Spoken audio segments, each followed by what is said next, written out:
In this section, we're going to talk about the motion of a charged particle in a uniform magnetic field.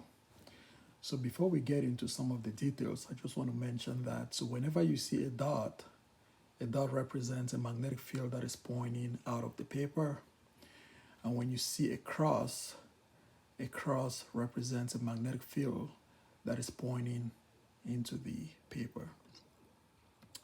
So now let's look at this example right here. So suppose that we have so this is a charged particle that was moving on a straight line. Now, once this charged particle enters a region that has a magnetic field, notice that the magnetic field here is a cross, so it means that the magnetic field is pointing into the paper. So when this charged particle that was moving on a straight line, once it gets into a region that has a magnetic field, the magnetic field is going to cause the particle to move in an orbit. So notice that in this example right here, the magnitude of the velocity does not change, but what changes is just the direction of the velocity. So again, you have a particle that was moving on a straight line. Once it gets into a region that has a magnetic field, the magnetic field is going to cause the particle to move in a circle. So the magnitude of the velocity is not changing, but only the direction of the velocity is changing. So we can apply Newton's law. So in this example right here, the only force acting on the particle is the magnetic force. So if we apply Newton's law, it means that the magnetic force must be equals to the mass times the acceleration. So we know that because the magnetic field, so in this example, the velocity is at 90 degrees with respect to the magnetic field. So if you take sine of 90, you get 1. So if you just have Q times V times B, this is a magnetic force, is equals to mv squared over r. So V squared over r is the acceleration of a particle that is moving in a circular path. So we can rearrange this equation to calculate the radius. So the radius here is the distance from this point to this point, is the radius of curvature. It's just given by the mass of the particle times the velocity divided by the charge times the strength of the magnetic field. Now I want to mention that because in this example here, since the magnetic field is pointing into the paper, and the velocity vector is at 90 degrees with respect to the magnetic field. So if you use the right-hand rule, you're going to notice that the force on this positive charge is always going to be pointing towards the center. Now, if we know what the radius is, we can use that to calculate the angular velocity, which is the v over r. It's just given by q times b over m. And then I can also calculate the period. So the period is given by 2 pi times the mass divided by q times b. So the period is the time that it takes this charged particle to make one complete oscillation. All right. So this is quick quiz number 28.2 part 1. Again, I'm going to let you guys take a look at this. So try to apply some of the concepts that we've seen in this video to see if you can solve this problem. I'm also going to let you guys take a look at quick quiz number 28.2. Again, these are just some practical problems. So now, there is 2 examples here. So what these 2 pictures represent is that, so the picture that you see on the top here, so when the velocity vector is always at 90 degrees with respect to the magnetic field, then the particle is going to move in a circle. But what if the velocity of the particle is not at 90 degrees with respect to the magnetic field? So in that case, the particle is going to move in a helical path around the direction of the magnetic field. So again, this is something that is very, very important. So when the velocity is at 90 degrees with respect to the magnetic field, the particle moves in a circle. When the velocity is not at 90 degrees with respect to the magnetic field, then the particle moves in a helical path around the magnetic field. So in this case, the velocity vector can be split into two parts. So one part, so for example, if you have a magnetic field that is pointing in the x direction, then so the velocity is going to have two components. You have Vx, which is pointing in the x direction, and then you're also going to have the V perpendicular, which is the velocity that is in the xy plane right here. All right, so now we're going to look at one example here, and this is example number 28.2. So we're going to look at an example of a proton moving in a perpendicular magnetic field. So in this example, it tells us that you have a proton that is moving in a circular orbit of radius 14 centimeters in a uniform magnetic field that has a strength of 0.35 Teslas. And so we want to find the speed of the proton. So we can use this equation right here. We know what the mass of the proton is. So if I can just rearrange this, substitute all the values here. So for the charge of the proton, the strength of the magnetic field, the radius is 14 centimeters, which is 0.14 meters. And then we divide by the mass of the proton. Then we get a value of 4.7 times 10 to the power 6 meters per second. Now, in the next example right here is going to say that, so for example, what if an electron, instead of a proton, moves in a perpendicular magnetic field with the same speed that has just been calculated?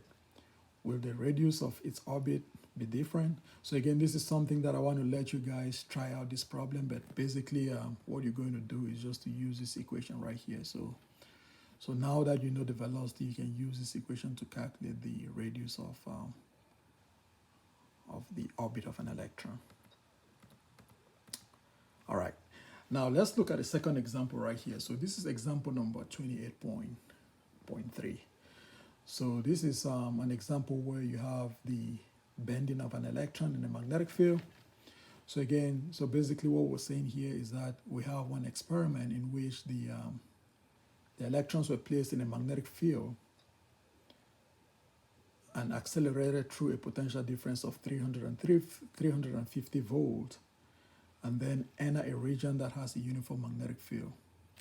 And then it says that the electrons travel along a curved path because of the magnetic field, and the radius of the path is 7.5 centimeters. So again, this is what you see right here on the picture here. So you have an electron that is moving in a curved path, and then it's going to tell us that so what we need is that we want to calculate the magnitude of the magnetic field vector. So in this example, what we need to do first is to calculate so first we need to calculate the velocity of the electron. So again, we know that the potential difference times the charge gives me energy, and this energy comes from the electric field. So this energy here gets converted into kinetic energy, so I can solve this equation to get the velocity of the electron. So if you plug in everything, you get the velocity as 1.11 times 10 to the power 7 meters per second. Then now we can use this velocity to calculate the strength of the magnetic field is the mass of the electron times the velocity over the charge times the radius. So if you substitute all those values, you get the strength of the magnetic field, which is 8.4 times 10 to the negative 4 Teslas. All right.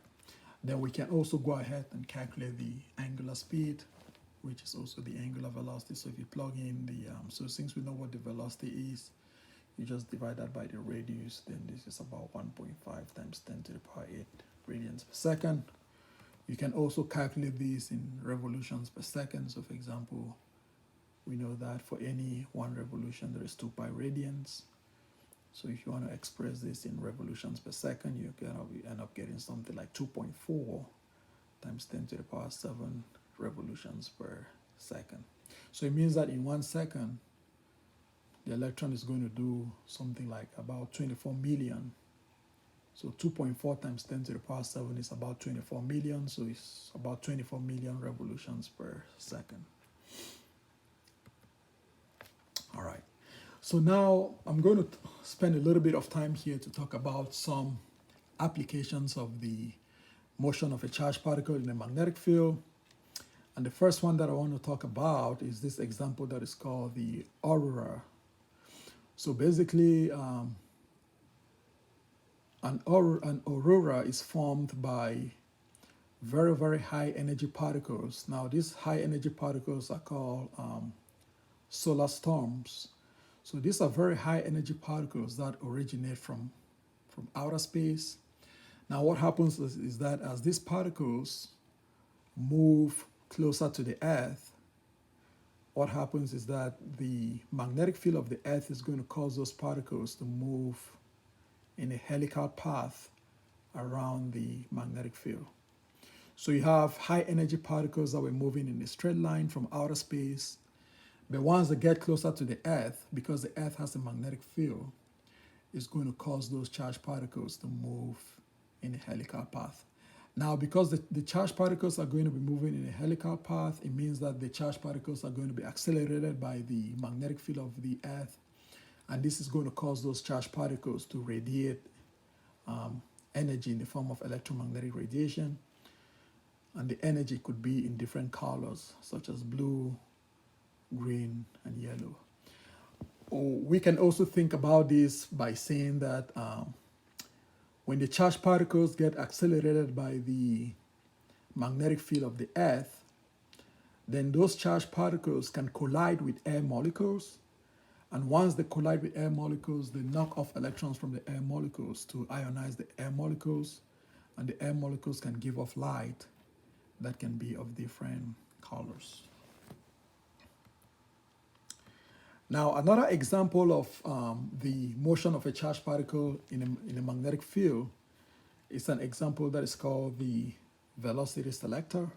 So basically, what happens here is that you have a system that has a combination of both electric and magnetic fields. So you can see that the magnetic fields are going into the paper, and you have an electric field. So if this is the plus and this is the minus here, then the electric field is pointing from the plus to the negative. So basically, if you know what the velocity is, if you know what the velocity vector is, you can use the right-hand rule to calculate the magnetic force on the positive charged particle. And you're going to notice that the magnetic force is going to be pointing to the left. Now, because the electric force is pointing to the right, there is going to be a balance between the electric and the magnetic force. And so when there is a balance between the electric and the magnetic force, it means that the particle, the charged particle, is going to continue to move on a straight line. So basically, you have a balance between the two. It means that the electric force is equal to the magnetic force. And if you solve that equation, you can calculate the velocity. So at this velocity here, the charged particle will continue to move in a straight line, even in the presence of electric and magnetic fields. So this is called the velocity selector. Now, one application of the velocity selector is used in chemistry in something that is called the mass spectrometer. So the mass spectrometer is something that is used to calculate the mass of charged particles. So basically, you have two regions. So the first region here is the velocity selector.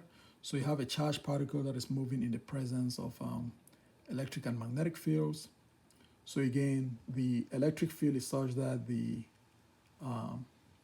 magnetic force in this region here is equal to the electric force. Then once it gets into this region here, because there is only a magnetic force acting on the particle is going to move in a curved path. So it means that in this region right here, I can say that the mass over the charge is just equals to R times B naught over V. And then I know that V is equals to, so from the previous slide, I know what my V is. I know that V is equals to E over B. So if I substitute that into this equation, I can write the mass over the charge using this expression right here.